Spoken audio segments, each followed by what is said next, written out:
Hello guys. So, would like to share kung ano yung mga tinanong sa amin ng immigration. May na-stress. Na-stress ka sa immigration? Hindi kasi alam yung tinanong sa kanya guys.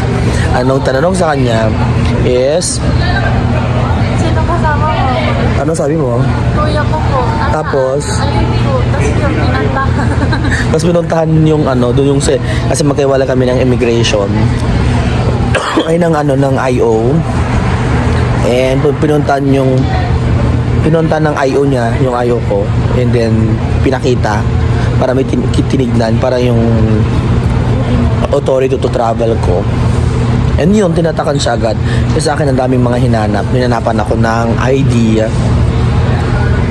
Hinanapan din ako ng, yun, authority to travel. Then, leave, yung ganon. Then, yung ticket ko, hinanap din. Yung ticket ko. Pati yung return ticket ko, hinanap. Pero yung hotel booking, hindi na hinanap sa akin. Tapos, mabait yung ano sa'yo. Mabait siya. Super. Sa akin, mabait din. Hindi mo kakikitaan ng ano, basta mababait sila guys. Mabait sila. Basta pagpunta mo pa lang, hindi ka na agad. Hindi ka din. Say, mag-greet ka. Gusto kami kasi ako, sabi ko, good morning, good evening. Di ba ginawa mo din?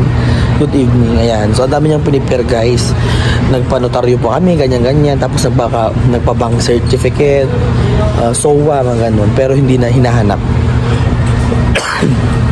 Dahil siguro nakita nila na talagang kompleto naman kami. Pero alam nyo ba, wala pang 5 minutes na siya ay in-interview talaga. Ako siguro mga nasa mga 10 or 5.